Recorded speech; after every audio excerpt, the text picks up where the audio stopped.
STK düzeyinde ve kurumsal olarak dargınlıkların bir kenara bırakılarak birliktelik ve beraberliklerin oluştuğu bir ileri aşamasında İslam ülkeleri arasındaki dargınlıkların, küskünlüklerin, belki devletlerin çıkarlarından kaynaklı yanlış politikaların farklı yöne gitmelerin de bunların da affedilerek bu dargınlıkların da barış yoluyla birliktelik ve beraberliklere dönüştürülmesini Cenab-ı Allah'tan niyaz ediyorum.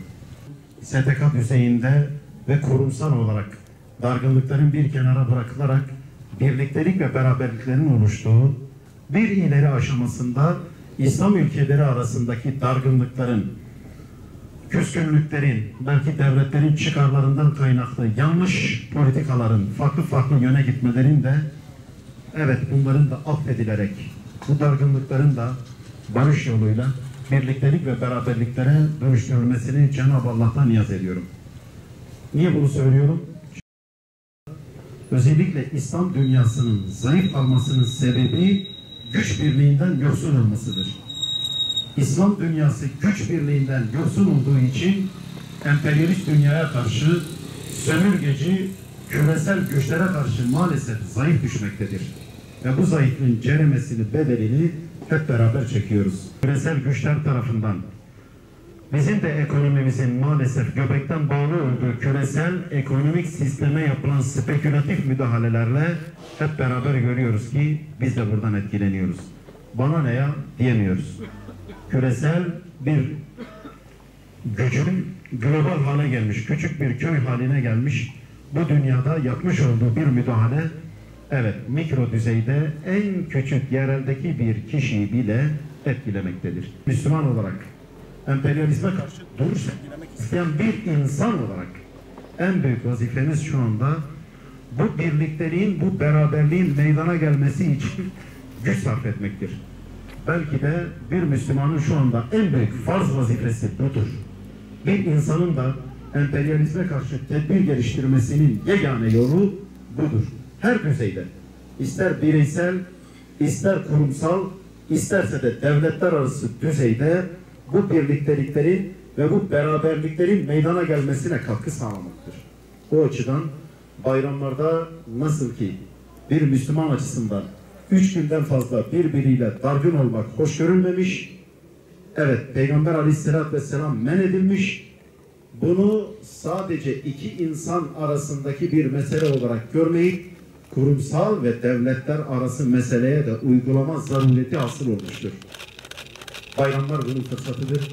Bu vesileyle şu anda küfrün, Amerika'nın hedefinde olan İslam ülkelerini bütün yaşanmışlıklara rağmen dargınlıklarını, farklı siyaset anlayışlarını ve bundan kaynaklı birbirlerinden fersah uzaklaşmalarını bir kenara koyarak büyük fotoğrafa bakıp sömürgeci, emperyalist düzene karşı güç birliği yapmaktan başka bir çaresi kalmamıştır.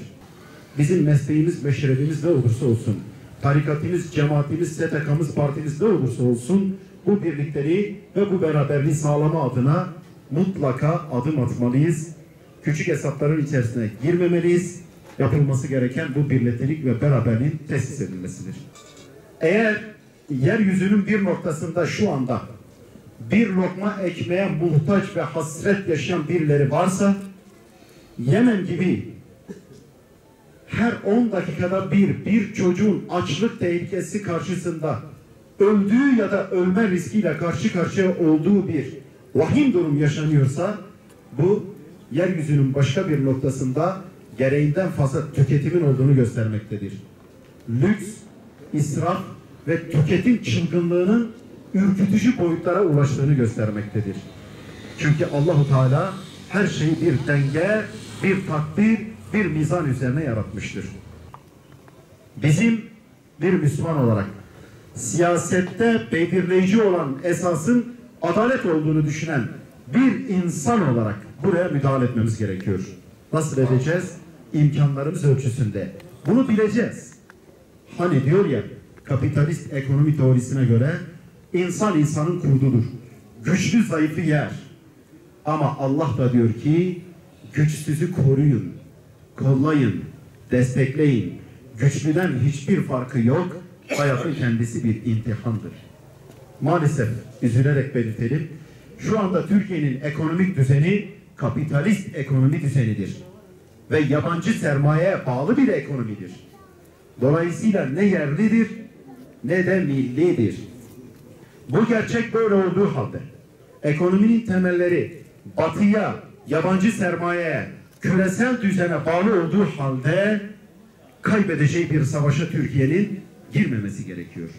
Hele hele bunun bedelinin orta halli insanlardan beklenmesi hiçbir şekilde doğru bir şey değil. Evet, bizim küresel güçlere karşı mutlaka yekvücut, birlik ve beraberlik haline gelmemiz lazım. Ama kendi ekonomik sistemimizi ve siyasi sistemimizi onların egemenliğinden, tasallutundan, onların etkisinden kurtarmadan, onların düzeni içerisinde onlara karşı mücadele edemeyeceğimiz de bellidir. O açıdan bu noktada küresel güçlerle bir kavganın içerisine girmeden yapmamız gereken birinci iş, önce kendi ekonomimizi yerli ve milli hale getirmek, ondan sonra bize bunları dayatan insanlarla hesaplaşma içerisine girmektir. Eğer öncelikleri karıştırırsak ödeyeceğimiz bedel çok fazla olur ve bu bedeli ödeyecek baştaki kesimler ise orta halli insanlar, düşük gelirli tabaka olacaktır. Kaybedeceği bir savaşa girmemesi gerekiyor.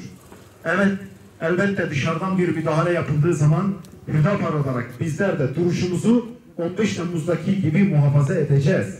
Fakat bir noktadan da önceliğimizin bu olduğunu hatırlatacağız.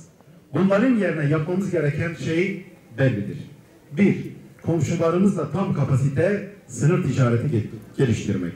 Türkiye, komşularıyla tam kapasite sınır ticaret hacmini maksimum seviyeye geliştirirse artık Türkiye'nin ekonomisi döviz ve faiz arasına sıkışmayacak ve böylelikle yabancı sermaye kendi sermayesini Türkiye'den çektiği zaman dolarda sert yükselişler, piyasalardaki dalgalanmalar son bulacaktır Allah'ın izniyle. Hüdapar olarak çok net söylüyoruz. Ekonominin yönetimini bütün yetkileriyle bize devrederseniz biz Allah'ın izniyle kısa, orta ve uzun vadede bunu gerçekleştireceğiz. Ama Türkiye'nin yerli ve milli olmayan bu ekonomi sistemini küresel düzene göbekten bağlı olan bu düzeni sürdürmek istemesini, küresel güçlerle kavga etmesine yeteri kadar bir ortamın hazır olmadığını düşünüyoruz.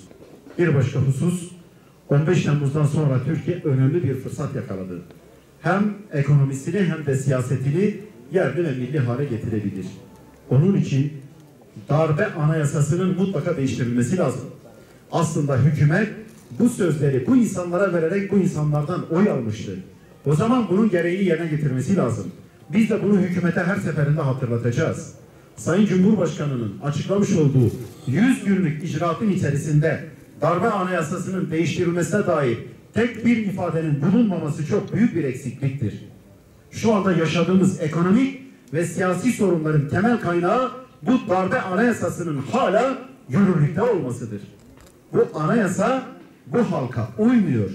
Madem ki herkes bundan şikayetçi, madem ki bu darbeciler tarafından oluşturulan bir anayasadır, madem ki Türkiye darbecilerle hesaplaşıyor, o zaman darbecilerle hesaplaşmayı bu anayasayı değiştirmek suretiyle önceliği arasına almalıdır. Bu hakikatleri durmadan, bıkmadan milletimizden aldığımız güvenle, destekle her platformda dile getirmeye devam edeceğiz. Çünkü biz bu halkın, bu milletin, bu memleketin dostuyuz. Bu geminin içinde hep beraber yaşıyoruz. Olabilecek herhangi bir zarar hepimize zarar verecektir. Hüdapar adına çok rahat bir şekilde bunu söyleyebilirim.